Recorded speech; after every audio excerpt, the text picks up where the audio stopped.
What's up guys? So after a very long wait from Batman vs Superman, we're finally getting to look at Justice League today on Attack of the Review.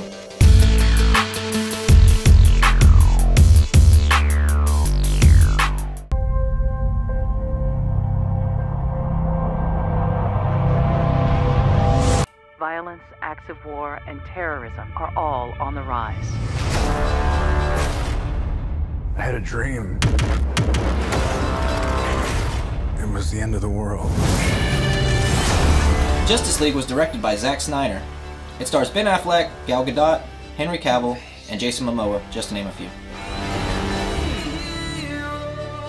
The film revolves around the villain Steppenwolf as he tries to collect the 3 mother boxes that are being guarded by the 3 factions on Earth: humans, Atlanteans, and Amazonians.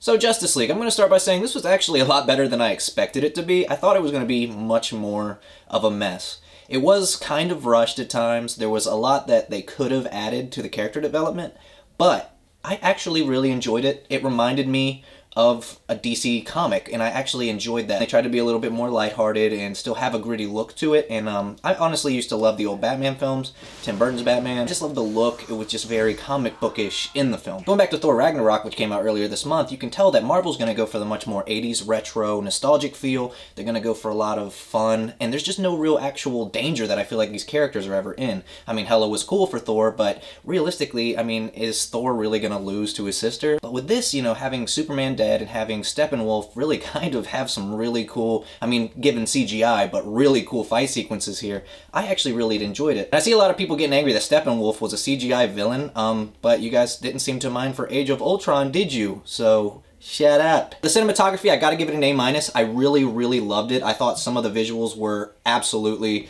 stunning. They just really had me captivated. I thought, honestly, the CGI was great. I really was kind of sucked into a lot of the action sequences, a lot of the fights and stuff. They weren't necessarily gruesome in any way, but they were really fun. They were action-packed, and I personally loved every way the angles and everything was shot.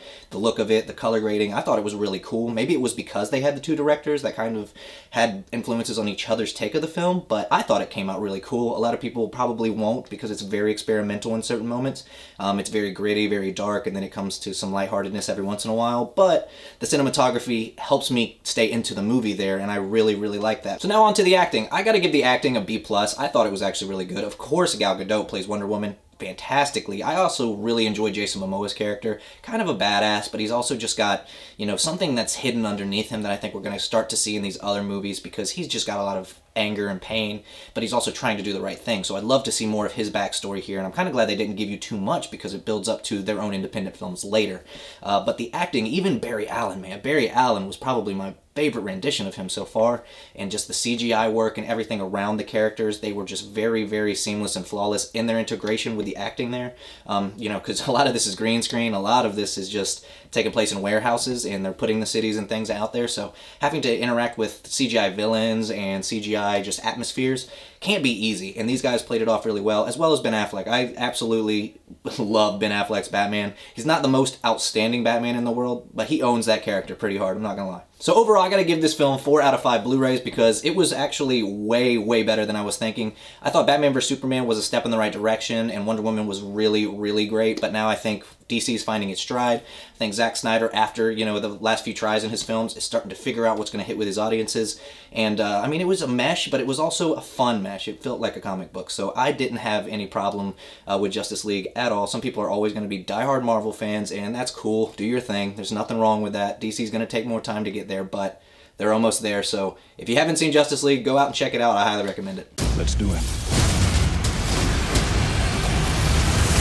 All right. Well guys, that's all the time we have for today. Thanks for stopping by this review of Justice League. Let us know what you thought about the film down here in the comments. As always, hit subscribe on this side, and we'll see you next time on Attack of the Review.